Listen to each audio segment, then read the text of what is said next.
नमस्कार।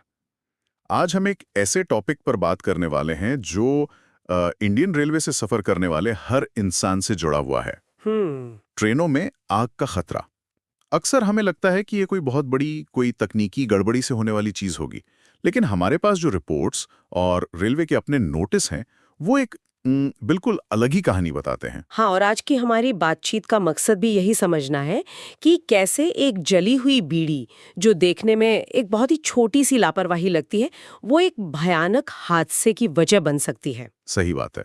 हम सिर्फ समस्या नहीं गिनाएंगे, बल्कि इसके पीछे के कारणों, इसके असर और सबसे जरूरी इसके समाधानों की भी परतें खोलेंगे। तो चलिए, इसे समझने के लिए एक असल घटना से शुरू करते हैं। कुछ महीने पहले दौंड पुणे शटल ट्रेन में एक अजीब सी अफरा तफरी मच गई। अच्छा। हुआ ये कि एक यात्री ने टॉयलेट के डस्टबिन में जलती हुई बीड़ी फेंक दी। कुछ ही मिनटों में कोच में धुआं भरने लगा। लोग घबरा गए और ट्रेन को इमरजेंसी में रोकना पड़ा। अरे बाप रे। हाँ, खुशकिस्मती से कोई जानी नुकसान नहीं हुआ, लेकिन ये घटना एक अलार्म की तरह है। ये बताती है कि खतरा कितना करीब और कितना अप्रत्याशित हो सकता है। और ये सोचना कि अरे ये तो बस एक घटना है, मेरे ख्याल से सबसे बड़ी भूल होगी। हमारे शोध बताते रहे हैं कि ये उन अनगिनत जोखिमों में से एक है जिनसे भारतीय रेलवे रोजाना जूझता है। रोजाना। हाँ, आज हम यही समझने की कोशिश करेंगे कि ये सिर्फ किसी एक इंसान की गलती नहीं है, बल्कि इसमें सिस्टम से जुड़ी कुछ ऐसी चुनौतियां भी हैं जिनके बारे में खुलकर बात होनी चाहिए। ठीक है, तो फिर इस पहेली के टुकड़े जोड़ना शुरू करते हैं। जब हम ट्रेन में आग की बात करते हैं तो पहला शक तो जाहिर है धूम्रपान पर ही जाता है, जैसा पुणे वाले मामले में हुआ। हाँ। जली हुई सिगरेट या बीड़ी कूड़ेदान में फेंक दी और बस काम हो गया। हाँ, ये सबसे आम और सबसे सीधा कारण है। लेकिन यहाँ एक और दिलचस्प बात सामने आती है जो शायद ज्यादातर लोग सोचते भी नहीं होंगे। अच्छा, वो क्या? हमारे सोर्स मटेरियल के अनुसार असली विलन सिर्फ वो जलती हुई बीड़ी नहीं है, तो फिर बल्कि वो डस्टबिन है जिसमें उसे फेंका जाता है। डस्टबिन। ये तो बड़ी अजीब बात है, वो कैसे? आप सोचकर देखिए, ज्यादातर कोचों में जो डस्टबिन लगे हैं वे या तो खुले होते हैं या फिर प्लास्टिक के बने होते हैं। हाँ, सही बात है। अब उनमें दिन भर का कचरा जमा होता है, कागज, खाने के पैकेट, प्लास्टिक की बोतलें, वो सब कुछ जो बहुत आसानी से आग पकड़ सकता है। तो ये सिर्फ एक कूड़ेदान नहीं है? नहीं, ये आग लगने के लिए एक परफेक्ट सेटअप है। एक तरह से कह सकते हैं कि रेलवे ने अनजाने में हर कोच में एक टाइम बॉम्ब लगा रखा है, जिसमें बस एक चिंगारी की देर है। ये तो कमाल की बात है। मतलब हम सब ट्रेन के अंदर बड़े बड़े खतरों के बारे में सोचते हैं, लेकिन असली खतरा तो उस मामूली से कूड़ेदान में छिपा हो सकता है, जिसे हम रोज इस्तेमाल करते हैं। बिल्कुल। ढक्कन वाले मेटल के या फायर रिटार्डेंट डस्टबिन इस जोखिम को बहुत हद तक कम कर सकते हैं। पर कहानी यहीं खत्म नहीं होती। अच्छा। जोखिम सिर्फ ट्रेन के अंदर से नहीं आता। एक रिपोर्ट एक और चौंकाने वाली बात बताती है।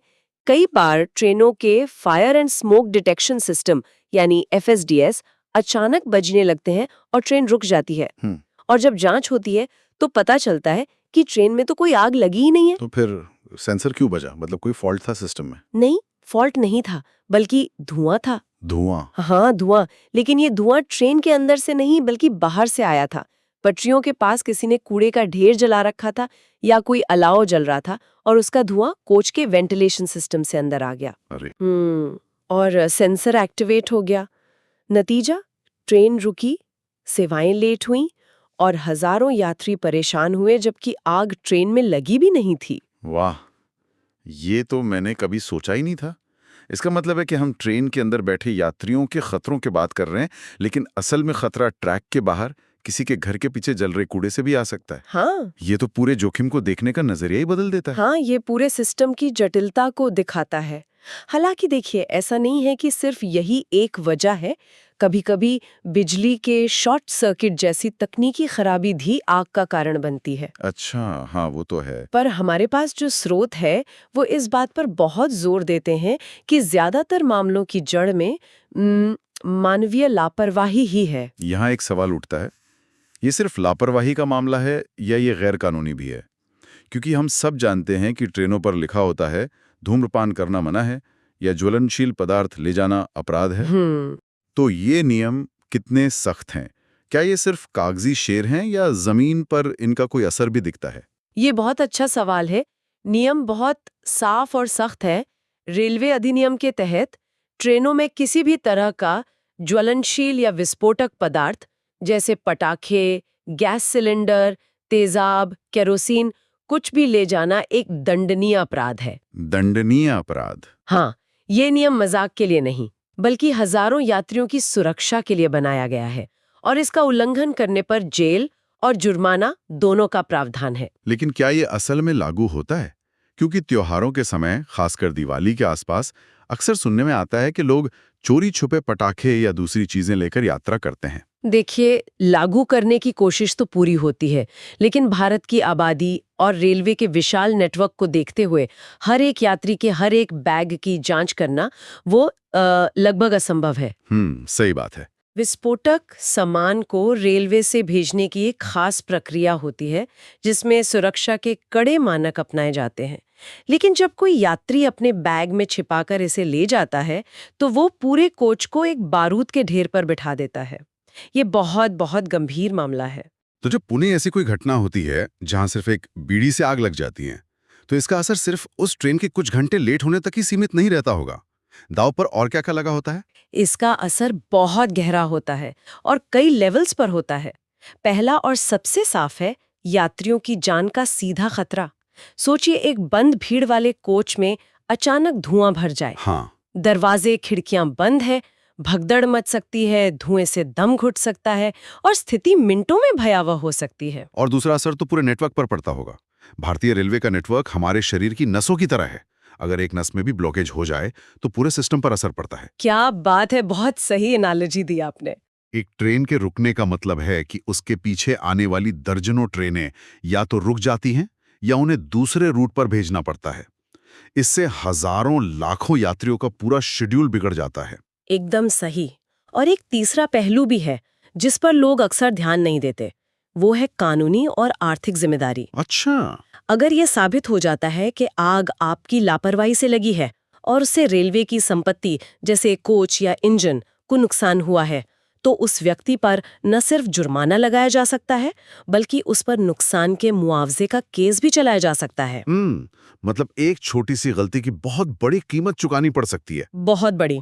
ये तो हुई समस्या और उसके भयानक परिणामों की बात। लेकिन सिर्फ समस्या गिनाने से तो कुछ होगा नहीं। क्या हमारे सोर्स मटेरियल में इससे बाहर निकलने का कोई रास्ता, कोई ठोस कदम सुझाए गए हैं? हाँ, और यही इस विश्लेषण की सबसे अच्छी बात है। ये सिर्फ समस्या बताकर नहीं छोड़ता, बल्कि एक बहुत ही व्यावहारिक समाधान का ढांचा पेश करता है। अब सुनते हैं और अक्सर नजरअंदाज कर देते हैं। वही यात्रीगण कृपया ध्यान दें वाली घोषणाएं। और जैसा आपने बताया, कोचों में फायर डिटेक्शन सिस्टम भी लगे हैं। हाँ, लेकिन वो तो तब काम करते हैं जब आग लग चुकी हो। एग्जैक्टली। ये सब मिलकर भी उस एक व्यक्ति को बीड़ी फेंकने से नहीं रोक पाते। आप बिल्कुल सही मुद्दे पर आए हैं। व्यवहार बदलना सबसे मुश्किल काम है। इसीलिए स्रोत सामग्री में समाधानों को 3 स्तरों पर बांटा गया है। ये सिर्फ एक तरफा नहीं, बल्कि एक 360 डिग्री अप्रोच है। ये सुनना दिलचस्प होगा। तो क्या है ये 3 स्तर? पहला स्तर है यात्रियों का। ये सबसे आसान, सबसे सस्ता और सबसे प्रभावी कदम है।